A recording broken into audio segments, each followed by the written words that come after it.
Lord, thank you for what you have done, what you are doing, what your plan has been from the very beginning.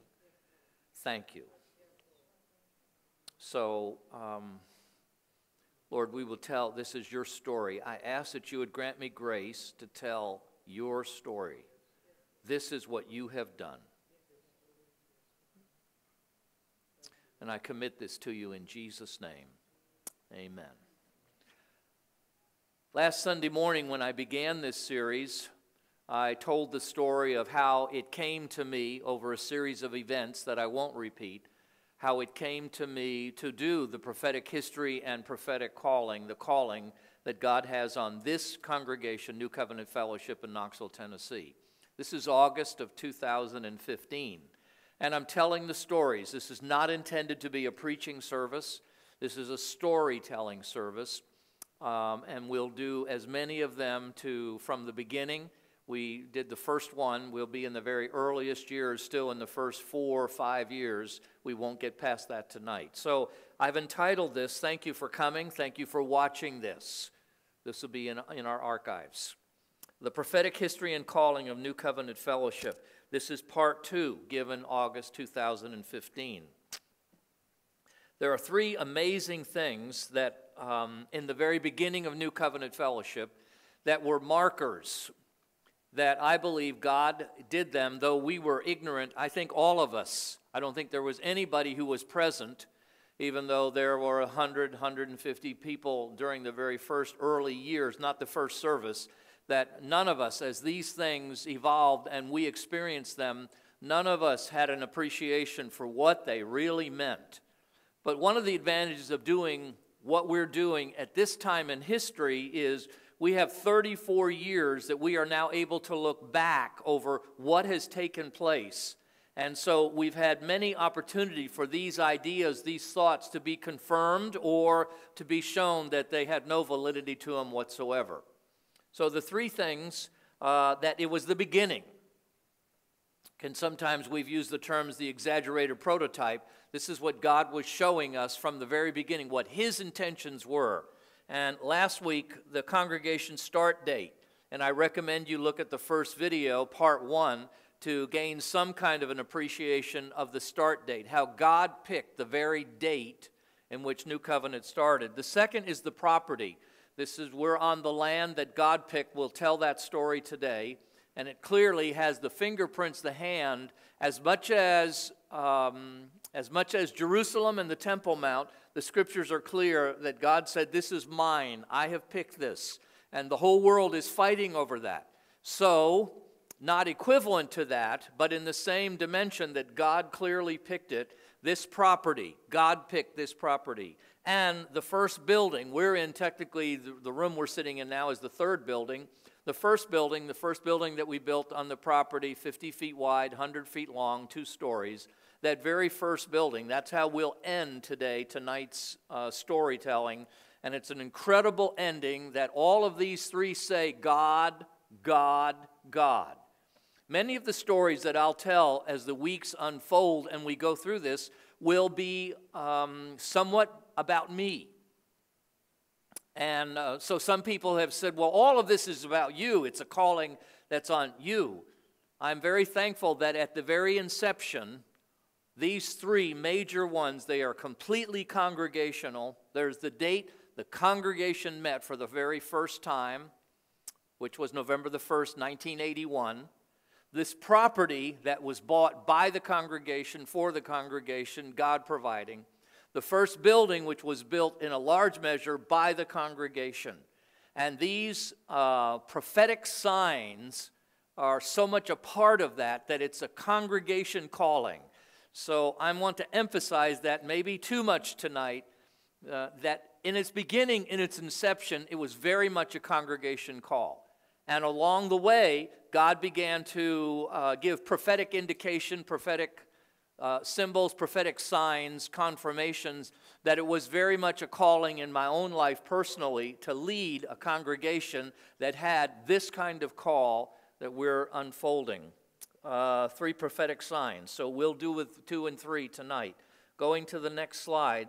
I just want to say there are probably thousands of definitions of the prophetic. I'm just going to give one. I'm not saying this is the end-all definition, but sort of gives you a working idea of at least how I think about this and how I'm using it. So I'm entitling prophetic. It's a natural realm revealing. So there's a revealing that takes place in this natural realm. It could be a dream, it could be a vision, but it's still taking place, at least from my perspective, in this natural realm, or for a person living in this natural realm. It's a natural realm revealing of the word and or the purpose and or the involvement and or the direction of the Lord. That's what I'm defining as prophetic. Some way that God has brought clarity, revelation, understanding, hints, insight to his plans, his purposes, his involvement, and so on. An example, that can be the written word, the Bible. That can be the voice of God. I don't know how you've heard God. In my life, I've heard the internal audible voice of God, and I've heard the external voice of God. In addition to that, I've listed there's dreams, there's vision, there's thoughts. A number of times, I've heard God's voice in thoughts, such clear thoughts that wasn't the line that I was thinking on, and I realized, God, you just spoke to me. I remember a time that I was sitting in church with Faye, now 35 years ago, and before the church started, it was in North Glenwood Baptist Church, and I heard this clear, crystal clear thought go through my mind: you will not die of a heart attack. And it startled me. The service hadn't begun, and I turned to Faye and I said, God just spoke to me. Well, what did he say? He said I wasn't going to die of a heart attack. And I said I wasn't even thinking about dying of a heart attack. Well, as those 30 years went by, my dad died of a heart attack. 5 of his brothers died of a heart attack. My mother's mother died of a heart attack. My mother had open heart surgery. By that time, the family history was pretty well entrenched that heart disease was a firm part of our family. And I eventually came to a place where I needed to have open heart surgery, and the doctor told Faye he had good news and bad news. He said the bad news is he's got to have emergency open heart surgery tomorrow. And Faye said, well, what's the good news? The good news is he's not dead. He should have had a heart attack, and if he'd had a heart attack, he would have died. I know why I didn't have a heart attack. It's because 30 years, partly God wanted me to know he had sovereign intentions for my life, and that he wanted me to know you're alive because of my sovereign intentions. The thoughts, and that came to me as a crystal clear thought. Numbers, timing, those will become clear as we go through this. Now, prophetic signs, I regard commonly 3 kinds of prophetic signs. There's probably dozens of kinds of prophetic signs. I try and lump them all into these 3, and it works mostly well. There's prophetic signs relating to calling. I spoke of that last week in the calling that's on New Covenant, specifically to be a part of the end-time army, the global evangelism, the end-time global harvest. Specifically, God said, you're to be a part of this. There's prophetic signs relating to specific direction. You're to go this way. Now you're to be involved in this. Now you're to do this. There'll be instances, numerous instances of this.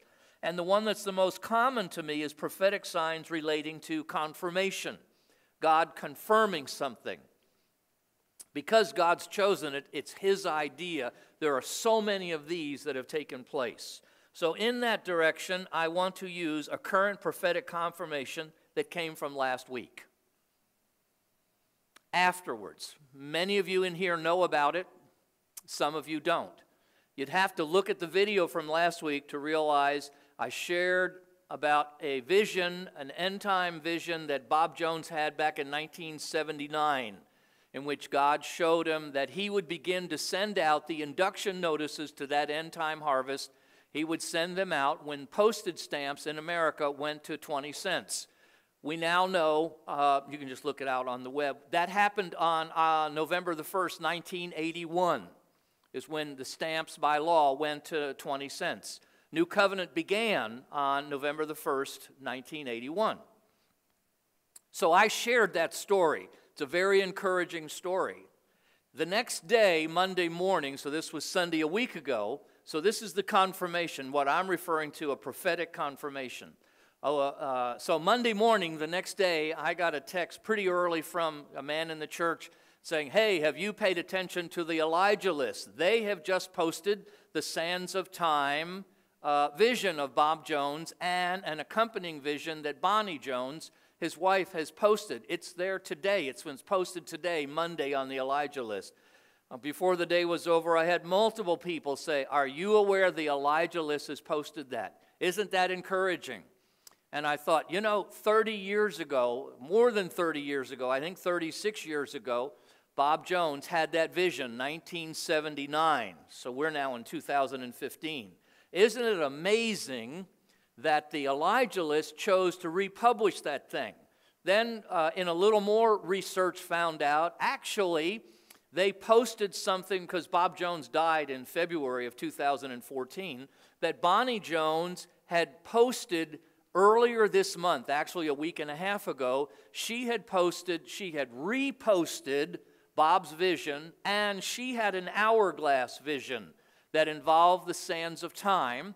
And she said she saw the beach where the sands of time were. She saw the Lord had in his hand an hourglass, and that he gently, those are her words, he gently turned the hourglass upside down so the sand would begin to flow, and he put it in the sand. And she said she noted that it was 5 o'clock. She didn't explain whether she looked at a wristwatch or it said 5 o'clock on that hourglass. I don't know. She just said she looked to see what time it was. It was 5 o'clock. And she heard inside of her the understanding that the Lord, that he made the statement that it's time to begin. So I have this on there. I spoke on August the 9th, 2015 at NCF start date, the Sands of Time vision that took place in 1979. August the 10th, the next day, the Elijah list republished the Sands of Time, including Bonnie Jones's hourglass vision follow-up. And it was 5 o'clock. And she understood the words that the Lord said, it's time to begin. And someone said, that should be very encouraging to you. And I said, very encouraging? I mean, he had that thing back in 1979, and they chose, the Elijah list chose to republish that on the day after that I said these things, that this is part of our very calling, because the very first day 20-cent stamps were required was the first day that we met. There's more to come. That was astounding to me. Now, Bonnie had this hourglass vision this month. And she chose to publish her hourglass vision. I think if you show the next slide, you'll see this is the print that she has published that shows the hourglass and shows a representation of the shoebox that were so prevalent in Bob Jones's Sands of Time vision. But through the course of this week, it wasn't real clear to me. Now, when did Bonnie have that vision? And she posted it first on her own website, about a week and a half, or 2 weeks ago. And the Elijah list picked it up, and they have such a huge following, much bigger than what Bonnie Jones and her individual personal one. And when they told me that, I said, God, you're doing this. You are confirming. And I could hear someone say, are you sure? Are you sure that really God's confirming to New Covenant Fellowship of Knoxville, Tennessee, that it really is? It could be just this incredible, it's even almost impossible to use the word circumstance, but it's incredible. I'm going to answer that question for you. So this afternoon, as I just one more time said, I want to find out really when she had this. And as a part of it, at the bottom of her webpage, she said, in essence, I've made a YouTube video of me talking about this. So I decided, oh, well, maybe she'll make it crystal clear in the YouTube video which she made this month. It's part of this month's postings of Bonnie Jones. Maybe she'll make it clear. So it was like a 7-minute video. And she's just sitting probably in her home. Doesn't look like it's a professional recording. She probably just took her iPad and just put it out there, and I've lost my thing. I'm going to push play and hope it comes back. I got it. And if you were God and you wanted to let New Covenant Fellowship of Knoxville, you wanted to let us know this is relating to you. I don't want you to miss it. What would you do in that video presentation of Bonnie Jones, of her hourglass vision that she relates to her deceased husband's vision of more than 30 years ago? What would you do? What's one of the kinds of things that you would do to catch their attention so there wouldn't be any doubt in their mind? This is us. This is for us.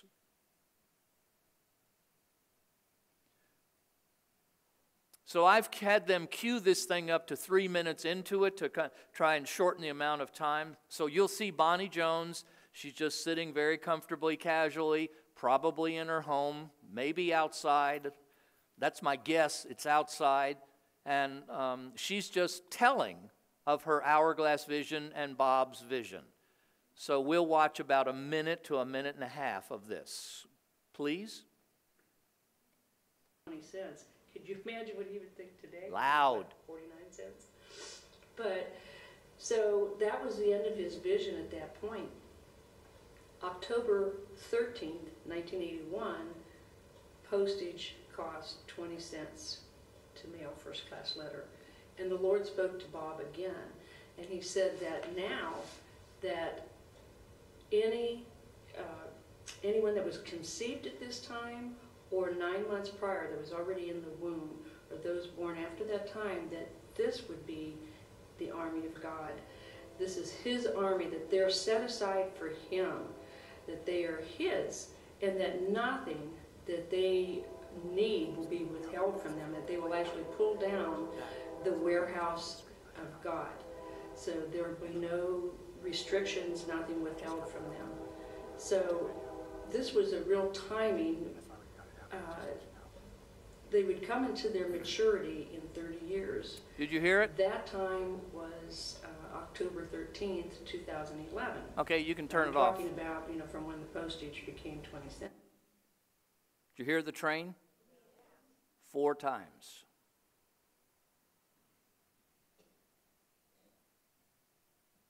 Now, all through these weeks to come, you'll hear about the sound of the train. Actually, that's the reason I did the series in the first place, where the very first idea that I need to do something was the Sunday before I went on vacation, and I blew this little train whistle that actually comes from Kenya, and I told the story, and somebody came to me several days later and said, I don't understand the significance of that whistle. What's the meaning of the train whistle? And I thought, oh my goodness, I'm not doing a good job of telling our stories. When I sat late this afternoon, and watched and listened to that, I thought, God, the sound of the train. So here we go.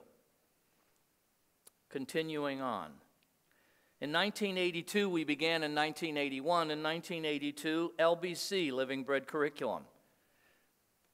We're a First Fruits congregation, forerunner, First Fruits. There have been numerous instances of first fruit endeavors of this congregation.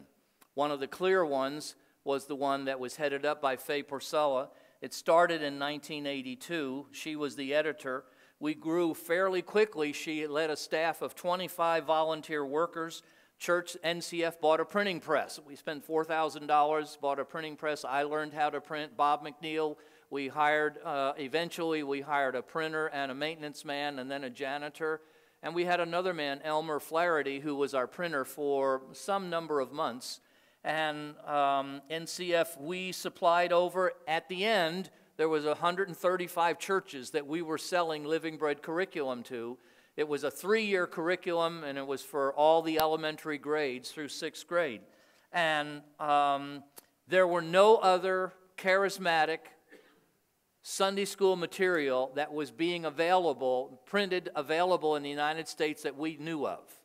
Eventually, some of the big printing houses came into being, and they had 4-color presses, and they were producing material, some of the big Pentecostal denominations.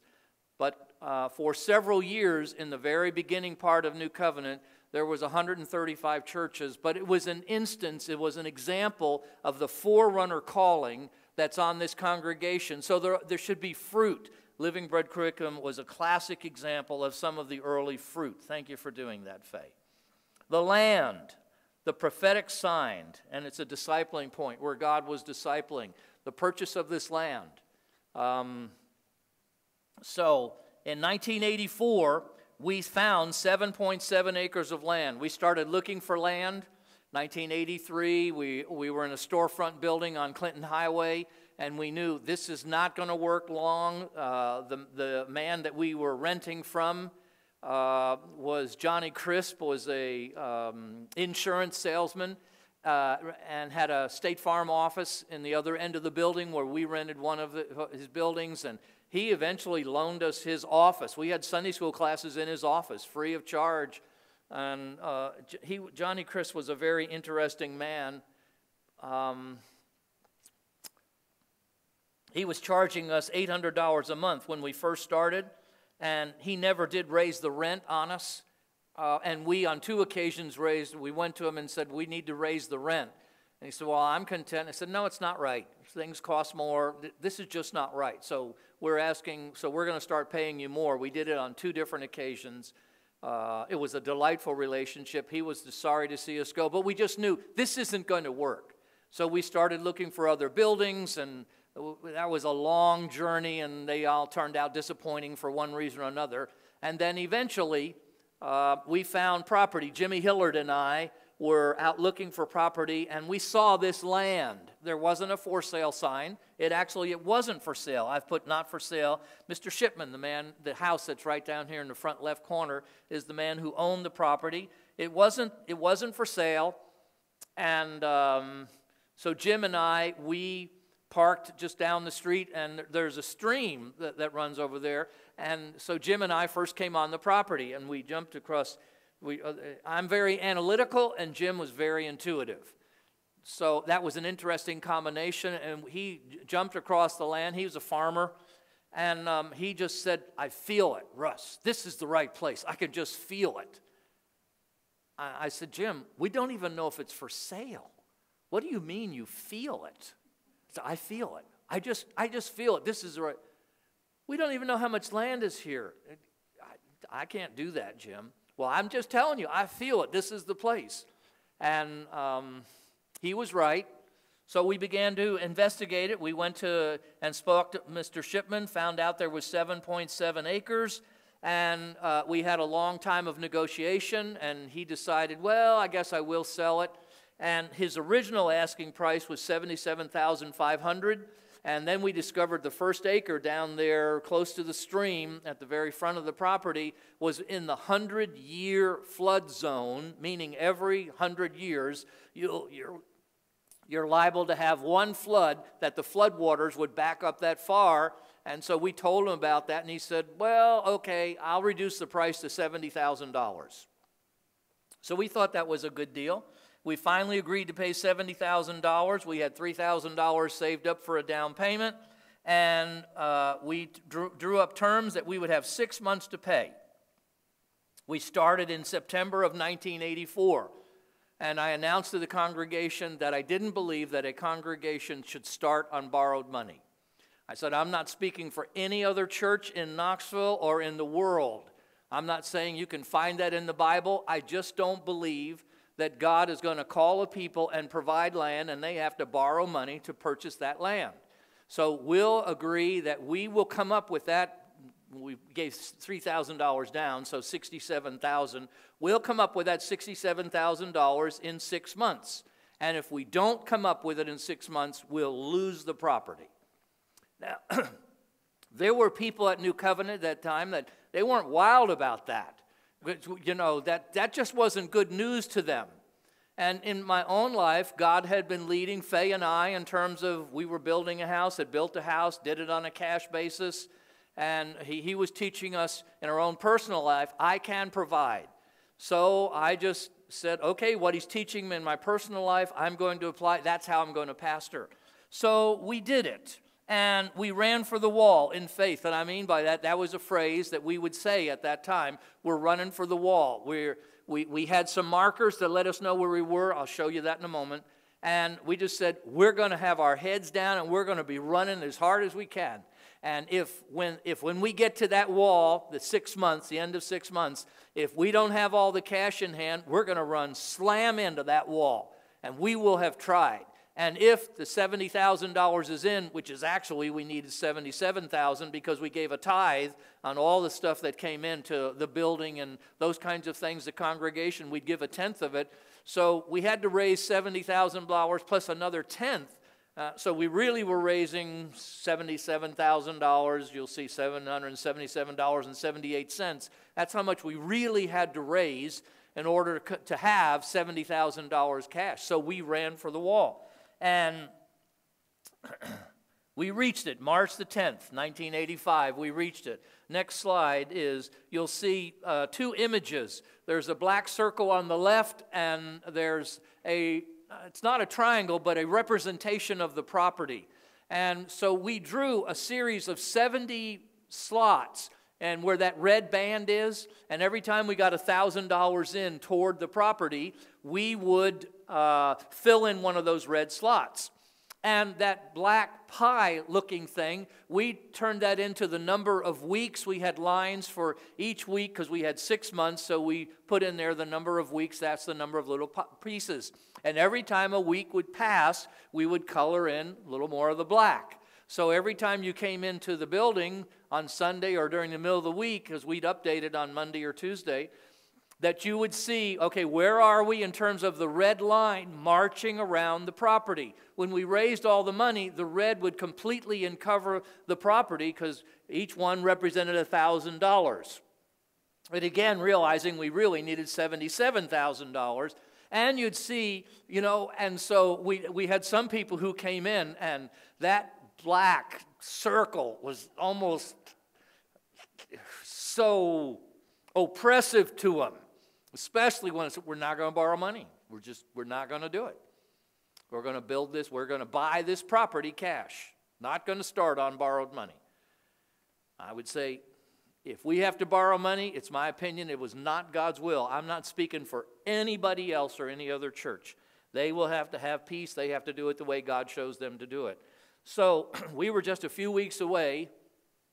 There's all kinds of things that we did. We gave precious seed. We discovered about precious seed. And I remember one time in the midst of it, I said, this is the time for precious seed. They'll come bearing precious seed, weeping, and they'll go away rejoicing. I said, most precious tool I own is my chainsaw. Oh, I love my chainsaw. I had a Stihl OV31 chainsaw. I loved that thing. I said, I'm going to take it to the chainsaw shop.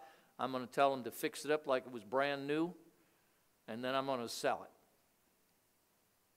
And whatever the proceeds are, I'm going to put that into the thing. And I had somebody come to me and say, I'm going to buy it, and I'll give a good price, and then I'll turn around and give it to you. And I said, you can't do that. If I'm going to give it to the Lord, I'll never own another Stihl chainsaw. I'm not saying you have to do that.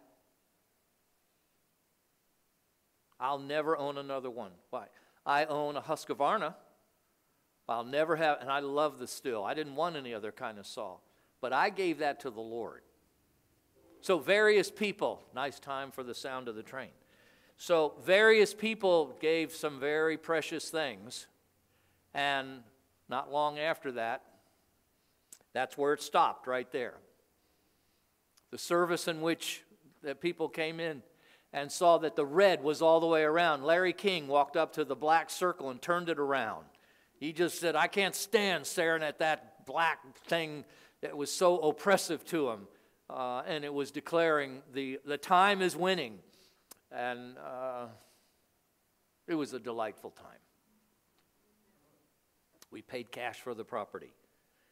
So the next slide, God introduced to me during that time period, at the very end of it, a realm that I didn't know existed. And I'll call that the synchronization of numbers and the place of numbers and how God used it. Because this is how it worked out. The property was God's hand. There were 7.7 acres of land. We paid $70,000 for it. We raised $77,777.78. That was the total we raised so we could give a tithe. And I remember the day, I'll never forget it. We had our first computer was one of those old thing, huge, big, deep thing, and just the text just looked awful. And I walked into the office. By that time, we were renting an office facility a little farther down Clinton Highway. We were using Johnny Crisp's office. We were using the building. He gave us the back. In the back of the building, there was kind of a garage. We turned that into a storage room. We filled every nook and cranny.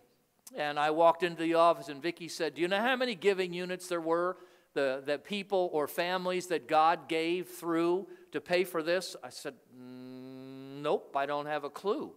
You got the records because you keep the financial records. She said there were 77 giving units. I said, no, there wasn't.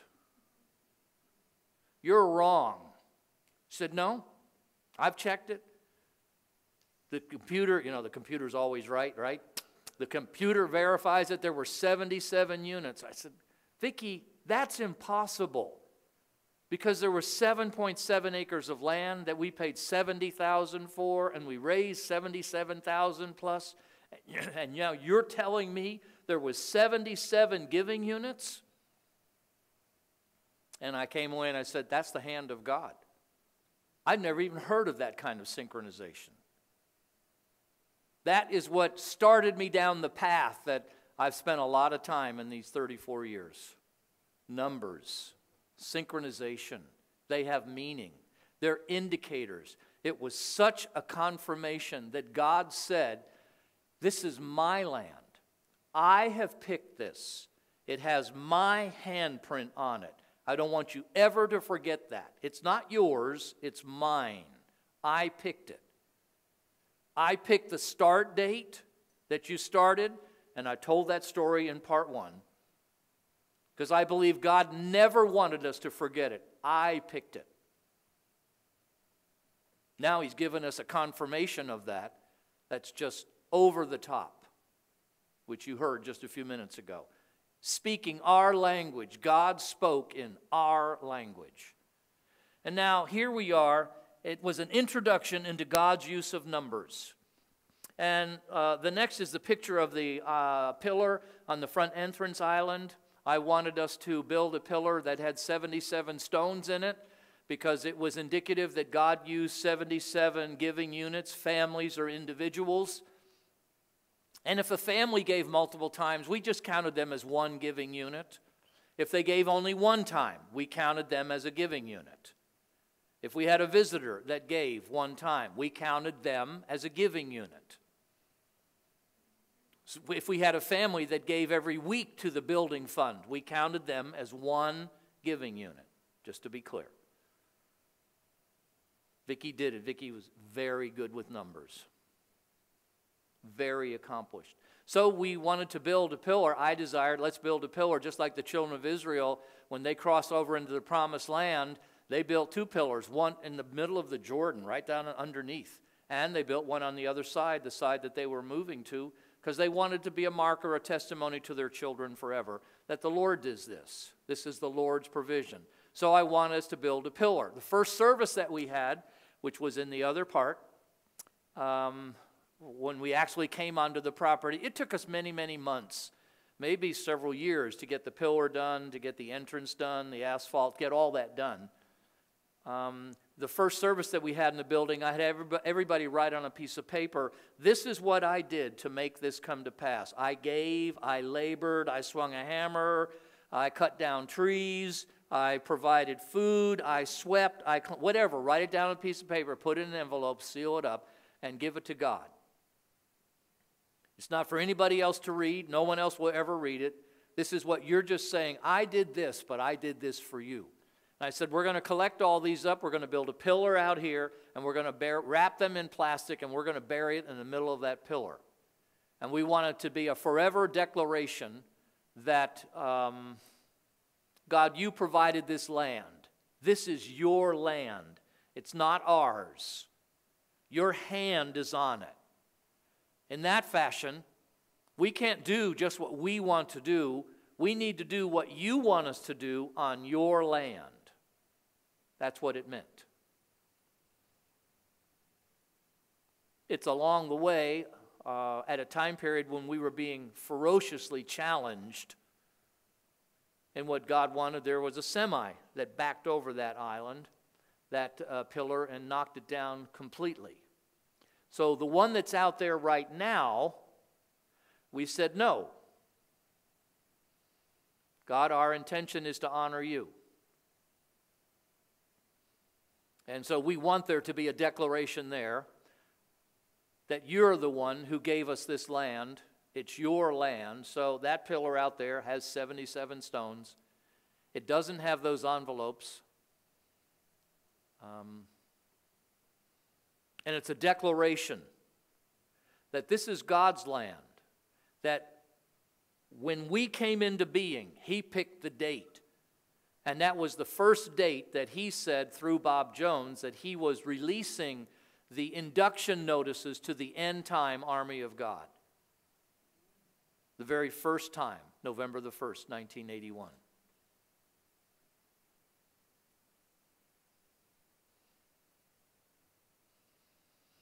Numbers and NCF. These will come during these weeks. Sevens and multiples of 7, absolutely. That God would use the number 7, of which obviously from the example I've used of the property, it's the number He used in the purchasing of the property. The number 21, that involved largely Russia and Russia outreaches. We refer to ourselves as the class of 21. We saw 21, the number 21, so many different ways that God, it was confirming. It was a prophetic sign that was confirming.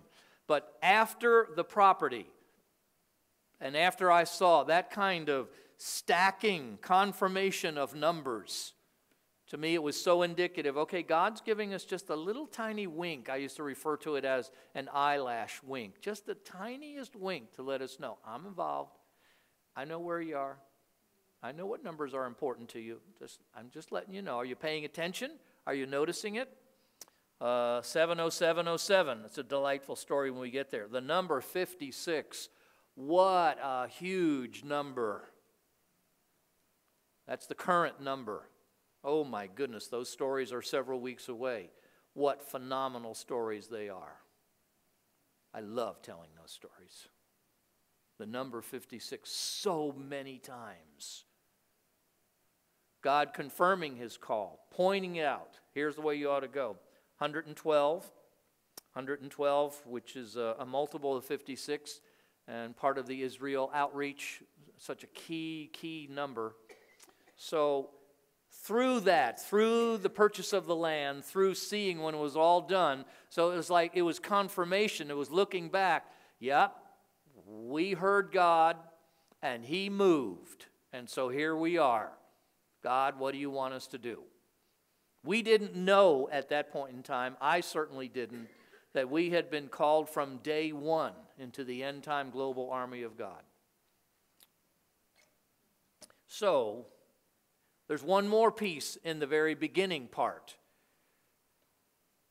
1985, it's what we call the prototype building.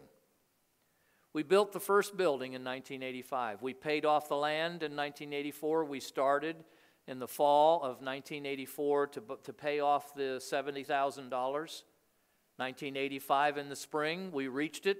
We hired an architect, Ken Drawn, and drew up the plans for the first building, which there have been 3 building projects on this property. The first one is beyond, obviously, the middle. It's 100 feet long, and then we built a 25-foot section, which is the middle section, and then this is a 110-foot section. We built this section in the years to come and occupied it just after renewal started.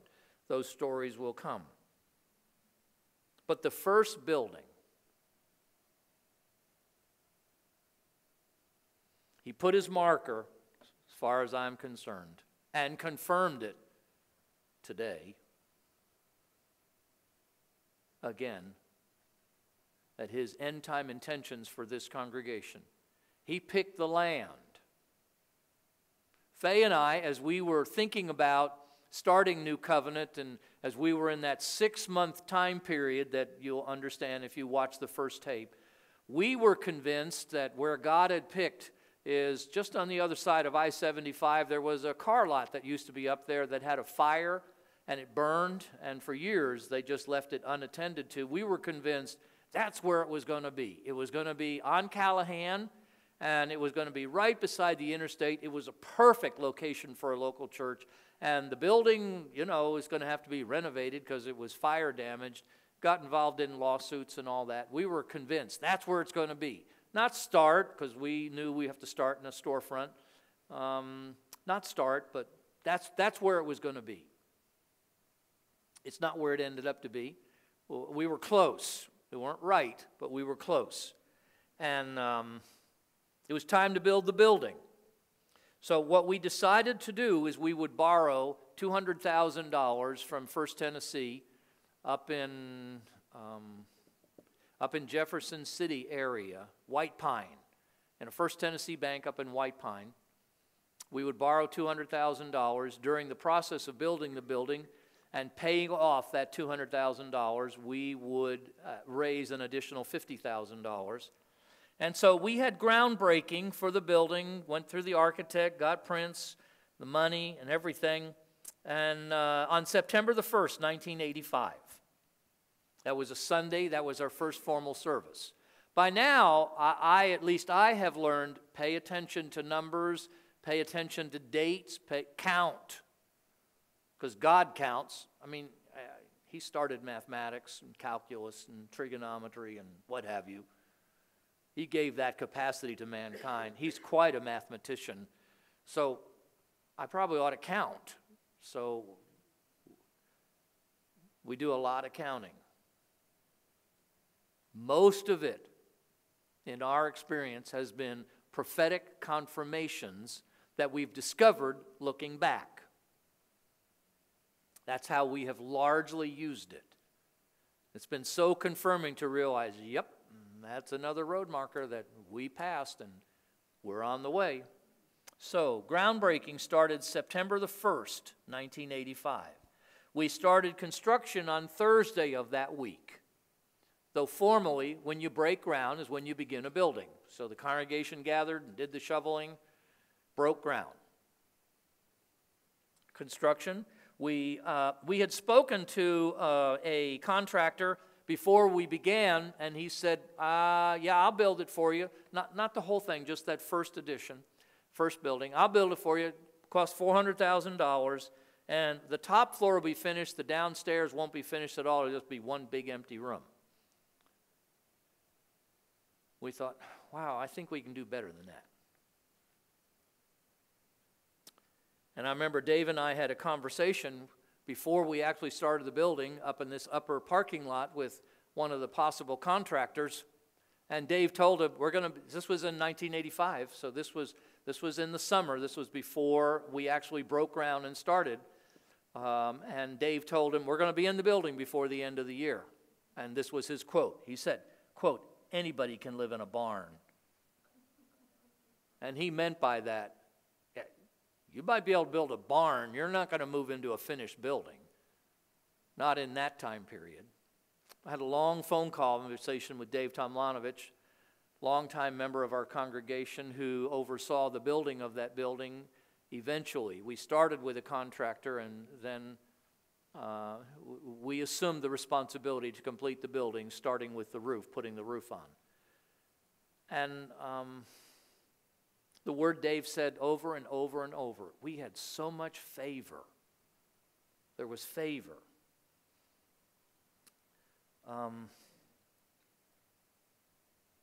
So, like he told me the concrete story, he said, Russ, there was a time we needed to pour concrete on Saturday, and I heard they don't pour concrete on Saturday, and so he said, I got on the phone, and with 2 hours, I found concrete finishers who would work. I found laborers who would work. I found a concrete company that would deliver concrete on Saturday, and in 2 hours' time, and he was working full-time at TVA at that time. I said, I found everybody, and we poured concrete that day. He said, he would repeatedly say, we had favor. He said, I remember the time that I drove on the property, he would be at work and he would leave to come and just kind of oversee. He said all the block layers were here and they were all sitting in the truck.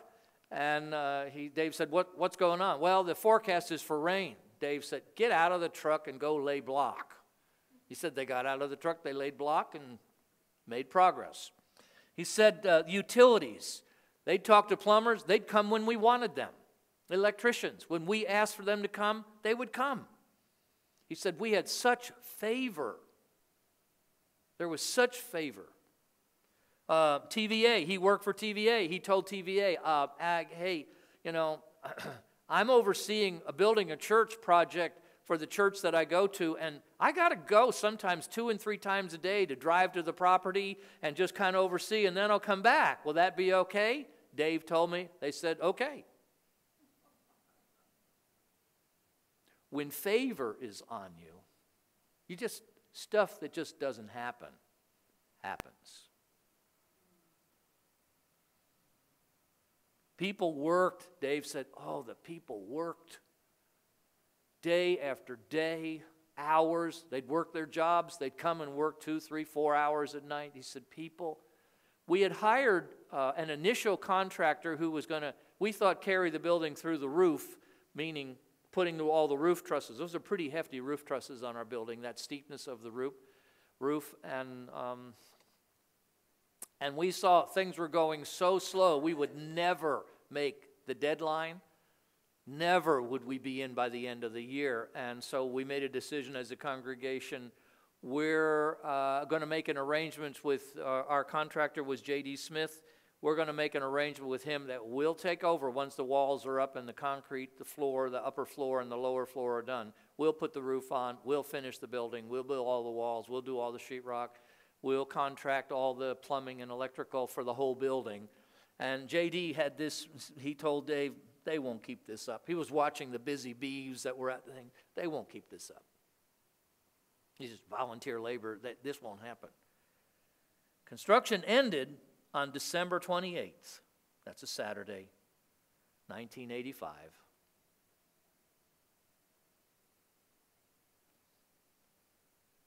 We had the first service on December 29th, 1985. All that wasn't finished, upstairs, downstairs, carpeted walls, bathrooms.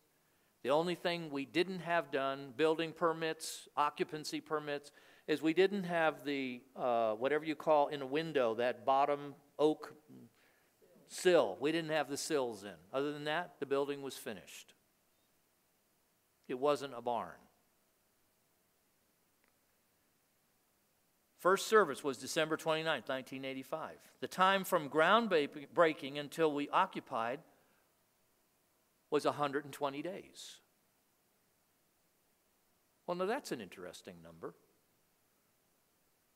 I bet most of you in the room could instantly think of one place in the scriptures where 120 is found. That's just a real interesting number. The building cost us $250,000. We borrowed $200,000. We raised $50,000 during the first 5-year period. Well, during that time period, during the construction time period, we raised $50,000. And it was 10,000 square feet. And like we did when we moved into the building in the first place, I told you last week, we gave away the first offering as a first fruits. In the first service, we gave away the offering, which amounted to $2,393.32. And we decided we would give it to, we would give it to a church that was our neighboring church. We really didn't want to set in motion a problem. That was not our intention. So I'm not going to tell you what kind of church it was, but we were just, that was it. That was our general fund offering that day, first service, and we just wouldn't give the whole thing away as a first fruits, because that dedicates the whole thing to God. And oh my goodness, they had deacon meetings. They had this hot, charismatic check for $2,393.32. They had no idea what to do with it, because they just frankly didn't agree with us doctrinally. You got it? And they just didn't know what to do. And it's a gift. It's a gift. They finally gave it away to the cooperative program. So we thought, well, that was a good thing to do, because that's all we were trying to do. Is we're one church. We may, see a few doctrinal points a little differently, but it's no big deal. It was a big deal. So, all right. Observations. Jesus was developing our faith. We were learning during those early years, building finances, favor, the participation of the people, honoring and acknowledging Jesus, trying to do what's right. There's so many events and things that we found ourselves involved in. It's hard for me to call those prophetic signs, just trying to stick with those that I call prophetic signs. But I want to ask, but what about the 120 days? It was a significant building accomplishment. It was done for quite a bit less money. I mean, that guy said 400,000. That was just the upper level, which was basically one big room and a couple of small rooms. It wasn't bathrooms. They weren't included in that. It was just, and we did it for 250. But it was 120 days from breaking ground to there we were, sitting in the room, occupying it, Sunday service. It's 120 days. So I asked myself the question, okay, in numbers, what does 120 mean? How's it used? That's how you fundamentally answer what's the meaning of numbers, is you start with the Bible and really don't leave the Bible. Yes, you can do some mathematical computations and doubling and tripling and dividing, and I do some of that. 120, that's a very interesting number.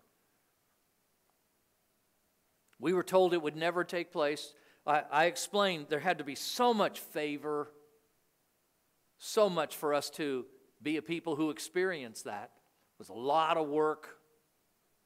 But it was done in 120 days. We never asked the question, is God speaking in this? Didn't know to really ask the question. Just early beginning our journey of numbers. So, does 120 have meaning? Here's two meanings. And they run parallel. They stack on top of each other. And I'll validate it. 120 is a sovereignly appointed length of time or number. It's one that God chooses. In Scripture, how is it used in Scripture? It's a sovereignly appointed length of time, or it's a number, an amount that God chooses. Number two, it represents in many instances the passing away of the time or age of the flesh and the beginning of the time or age of the Spirit. There's multiple instances in Scripture that really seems to be, it was a sovereignly chosen time, but it seems to reflect the time of the flesh is over, it's the time for the Spirit. And I want to suggest to you, in that 120 days, we'll look at Scripture now, in that 120 days, in the building of a building that everybody said, I don't know how you did that. That's just not normal. It wasn't. God was saying something. There was a hand, it was the same hand that said, this is the day you're going to start. It's the same hand that said, this is the property Faye and I had picked over there on Callahan Road. God said, in essence, nope, that's not what I've picked. I've picked this property. It's not even for sale. I've picked this. And the building. We could have said it was our hard work, I'm telling you. One of the stories, we were in the process of building, and I needed a hernia operation. And I had one of the men in the church said, oh, I had a hernia operation, 2 weeks, I was fully recovered. 2 weeks? Really? 2 weeks. I forgot to ask him what kind of hernia operation. You see, there are some hernia operations that are up here around your belly button, and then there's others that are a little lower. And his was an upper belly button type hernia surgery, and mine was a little lower. So I went and had the surgery, and we were still putting the roof on, and it wasn't time to, you know, and those are big trusses and cranes and all of that stuff that had to take place. And I said, but it's no problem. I'll be able to help. And we put the plywood down and shingles and all that. I'll be able to help because it's only going to take 2 weeks. 2 weeks passed, and 3 weeks passed, 4 weeks passed, 5 weeks passed. I was looking for that guy. 6 weeks passed. There I was on the roof with a nail gun saying, you don't belong up here. Where is that guy that told me this would be taken care of in 2 weeks? Don't repeat that story. The sovereignly appointed length of time or number. Well, is that in the Bible? Good, I'm glad you asked. So here we go. Genesis 6:3, the first time the number 120 appears. Sovereignly chosen length of time. Passing away of the flesh, beginning of the spirit. And the Lord said, Genesis 6:3, my spirit shall not strive with man forever, for he is indeed flesh. Yet all his days shall be 100 and how many? 20 years. This was before the flood. So God was saying, here's going to be the limit. He picked it. It was a sovereignly determined length of time. From the flesh to where we're going to pass into the realm of the spirit. Now we know that that's either heaven or hell. That's the length of lifetime. Deuteronomy 34:7. Moses was 120 years old when he died. His eyes were not dim, nor his natural vigor diminished. From those of you who are familiar with Moses' lifetime, he had 3 40-year sections, 40, 80, and then 120. He died in his 120th year, just outside of the Promised Land, where he passed on into heaven. I'm convinced we'll see Moses in heaven. Time of the flesh into the realm of the spirit. In that instance, the eternal realm of the spirit.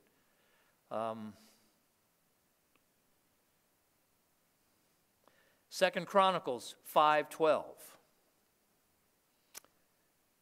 And the Levites, who were the singers, all those of Asaph, and Heman, and Jebuthun, and the sons and their brethren stood at the entrance of the altar, clothed in white linen. Now this was the dedication of the temple that Solomon had built, and they were dedicating it. And a couple of chapters later, 2 Chronicles 7:14, where the famous passage we use, appropriately so for intercession for our nation. This was at the beginning of that ceremony, service, and having cymbals, stringed instruments, and harps, and with them 120 priests sounding with trumpets. It's fascinating to me that that's what's numbered. There were 120 priests, and they had trumpets. And they were a part of the musical gathering that day for the dedication when they brought the Ark of the Covenant into the temple that Solomon had just finished. Verse 13, indeed it came to pass when the trumpeters and the singers were as one to make one sound, 120 of them, to be heard in praising and in thanking the Lord. And when they lifted up their voice with the trumpets and cymbals and instruments of music, and praised the Lord, saying, For he is good, for his mercy endures forever, that the house of the Lord, was filled with a cloud. It changed from the natural to the spirit. 120 involved.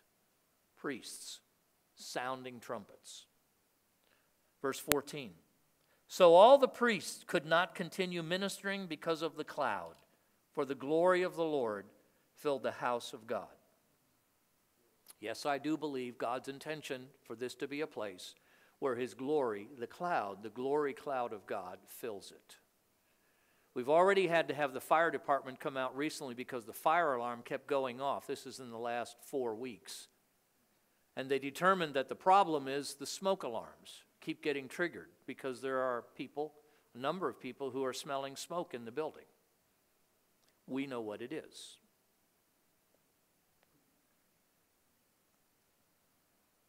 I was on vacation and Kathy sent me a text. She said, they came and examined the fire alarm system and they said, it's the smoke detectors. That's what's going off. She said, isn't that cool? I said, yeah, that's cool. Acts 1:15, this is the one you probably thought of. And in those days, Peter stood up in the midst of the disciples altogether. The number of names were about. That's a big word. So you have to be honest. It says about, but it does list a very specific number. So it says about 120. None of the other places that we've seen say about. It is a very specific number. Numbers count to God. They should count with us. It's part of the ways in which we see the confirming hand of God. It was about 120 and said, that was the day of Pentecost. It was about 120. And if there ever was a day in which the newly found church was going to go from the realm of the flesh to the realm of the Spirit with the outpouring of the Holy Spirit, it was when about, as Scripture says, 120 of the early disciples were. And the Holy Spirit was poured out. I believe. So you have to ask the question, okay, all right, so this is a place, this is intended to be a place, if 120 is found with the Spirit, a change of the time from the flesh to the Spirit. All right, you've had 30 years since that point in time, 29 years. Do you have any indications that this was to be a place for the Spirit of God, where it would be known as an outpouring of the Spirit? Some of you know it. Some of you will learn. Time of renewal came to the world. Came many places. And in this city, there were a number of places that had touches of it. And God, for his own purposes, chose this place to be the place of the major outpouring in this city and this region. Not the only, but the major point. Why did he choose that? We often asked, why? It was part of he picked this place. Well, it's because we were better. We were so spiritual. He picked this place when we didn't have a clue. We were just trying to have a small local church that loved family. That's all we were trying to do. Didn't have a clue. Part of the global end-time harvesting army that God would use in some significant way in the reestablishment of the temple in Jerusalem, that God would do that. Surely through the years he had to give confirmation of that, and he was. We didn't know it, but he was. Understanding that, it's only of recent, I knew the 115 days. Dave said, I asked him, how long did it take to build the building? 115 days. It really wasn't 115 days because we didn't permit them to build on Sunday, because that was the Lord's Day, and we're not going to build on Sunday. Well, can't we do it? No, it's the Lord's Day. We're going to honor the Lord. So you have to subtract all the Sundays in that 115 days. So it's not 115 days, however many Sundays there were during that time period, at least 15 of them. But the day we broke ground was the 1st of September. The day we occupied was the 29th of December. It was 120 days. Was God saying something about, I have picked this place. I have picked you for a purpose, an end-time purpose. You're going to be a part of the first day. I've picked you. And I want it to be a work of the Spirit. So I'm going to give you a sign, what I refer to as a prophetic sign, and how long you build your first building. You may think you did this. Far bigger hand at work. Because God was helping us to accomplish His purposes, His calling. Ezra chapter 2. The number of returning captives. Sometimes with numbers it can get a little complicated because you could start doing multiples. But it's just interesting how they show up. So this was the group of people. Ezra talks about the people who were carried away captive into Babylon, and they returned to rebuild the temple. Focus on the Spirit. It's an interesting, the whole company numbered 42,360. Those, verse 64, verse 65, beside them, those were the number of people who had been in Jerusalem and had been taken away captive and had survived the captivity and had come back with Ezra. Beside there were 7,337 men servants and maid servants, and they also had 200 men and women singers. And they had 736 horses and 245 mules. So some of you are very uncomfortable with this. That 42,360 is evenly divided by 120, leaves 353. Those were people who, you find the 120 in there. You could do many multiples. Yeah, I realize. And that's the softest. Revelation 7:4. And I heard the number of those who were sealed, 144,000 of all the tribes of the children of Israel sealed. 144,000 divided by 120 is 1,200.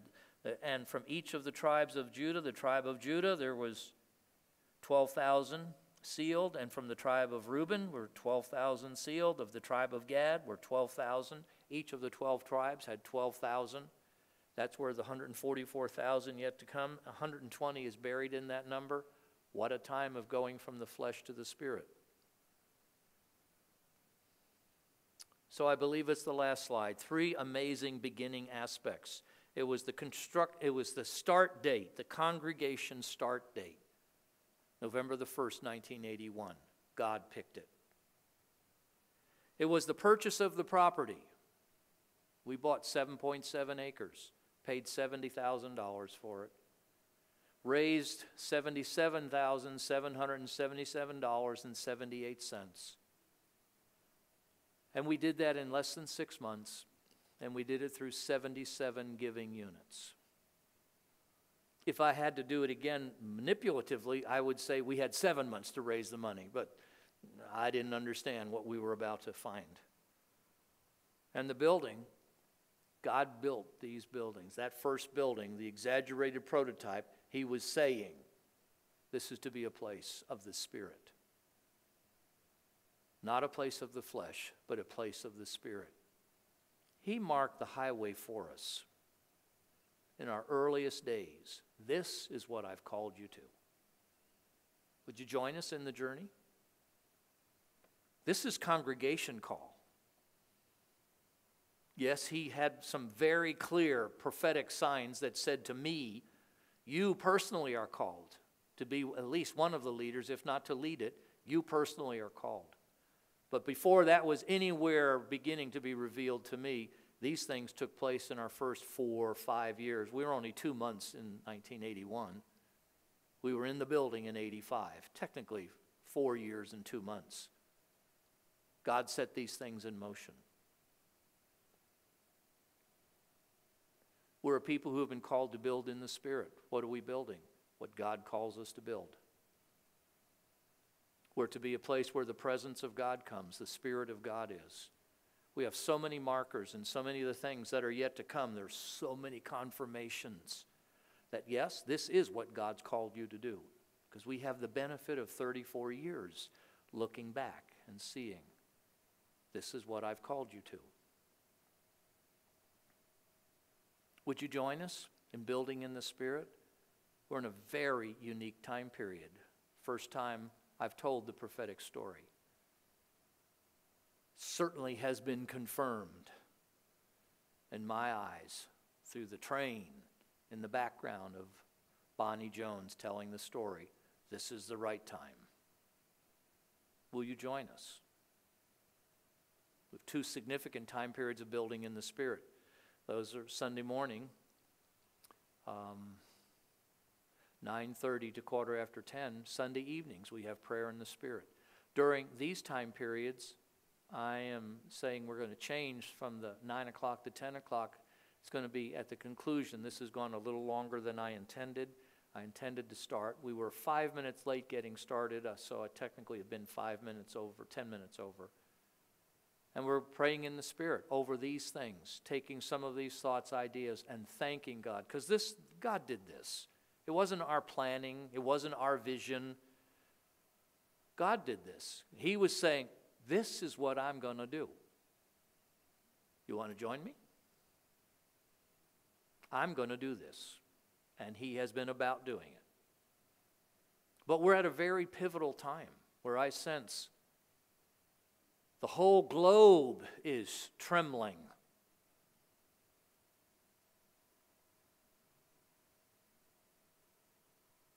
Multiple people have smelled the match that's been ignited in the building, downstairs, upstairs, in this room, in that other room, in the office area downstairs, in classrooms downstairs. Even ADT says it's the smoke detectors that are saying there's smoke in the building. All of you in this room are aware of the time of fragrance and presence that started March the 4th of 2014.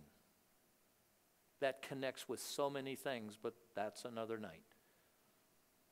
Will you join us? We'll be praying in the Spirit from now till 8:30. We started at roughly 6:30, intended to be till 7:30. Pray in the Spirit 7:30 to 8:30. Would you spend some time? Spend 15, 20 minutes. Each week we have so many prayer meetings. Tuesday morning from 5 to 6. Come before work. Tuesday morning 6 to 7. Tuesday morning 8 to 9. Tuesday morning 11 to 1. Tuesday afternoon 1 to 3. Wednesday morning 10 o'clock till noon. Wednesday afternoon prayer for the lost 4:30 to 5:30. There's prayer over the children.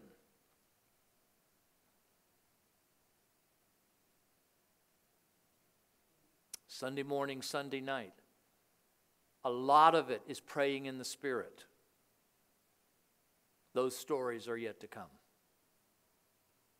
Would you join us? Would you embrace your calling? The local church. It's not my idea. I love the calling. It's kind of like Gideon. Who, me? Yeah, you're going to deliver. You're going to be a part of the prayer movement that brings about the reestablishment of the temple, that brings about the recoming again of the presence of God, the Shekinah presence of God on the Temple Mount. Who, us? Yes, you. Well, we're the smallest tribe and we're the least. But who the Lord calls, sends, He goes with. But you got to go out there and stand on the hillside with your sword and your trumpet and your pitcher and flame, and got to break that pitcher, break that clay pot and let that light shine. They had to do something. Just the 300 of them standing there surrounding 135,000 men. Ferocious warriors. Would you say yes? Well, I might have to do things differently with my life. You will. You will. Well, how come others? Gideon could have said, why did you come to me? There's lots of men in Israel. Why did you come to me? God selected you.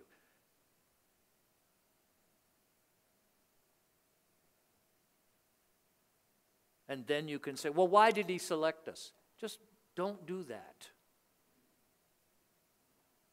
Because it will produce nothing good. I don't know why, but he did. So my job is to be faithful to what he's assigned us to do. That's my job. Otherwise, you start going around and either dealing with the pride or you deal with, I'm not worthy, I can't, so I won't, because I've decided I'm disqualified, so I'll disqualify myself. Which we all would, at some level.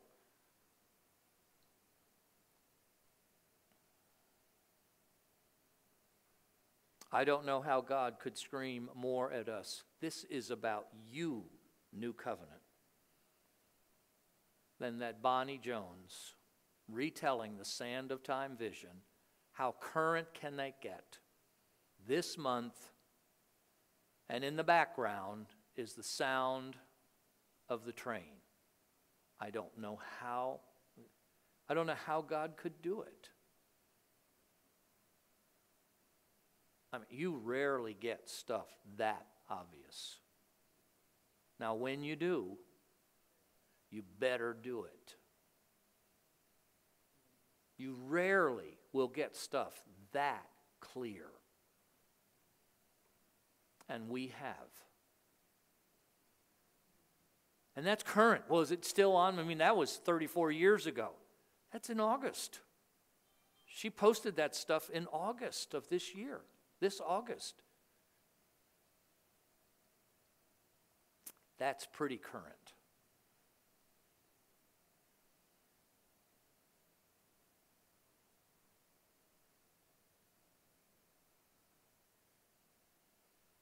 Almost all of our prayer meetings are 1 hour. The one on Wednesday, 10 to 12, is 2. The one on Monday, on Tuesday, from 11 to 1 is 2 hours.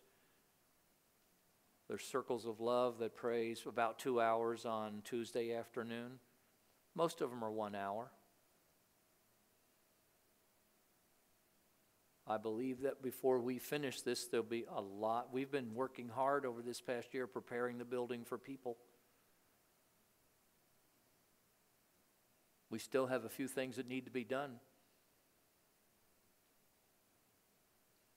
You could be among those who, by your financial gifts, enable us to finish some of the things. We need to finish the kitchen. Need to finish this which is behind us.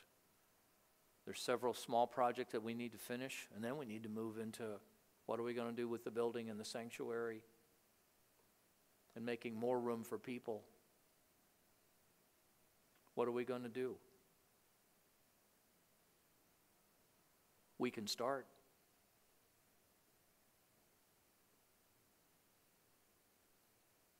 Well, you want us to kind of go out on a limb. Yes, it's been 34 years. It's been confirmed over and over and over and over again. It's your call. If God's joined you to this congregation, it's your call. What are you going to do with it? Leonard Ravenhill was the one who established the phrase, you have to seize the opportunity of a lifetime during the lifetime of that opportunity.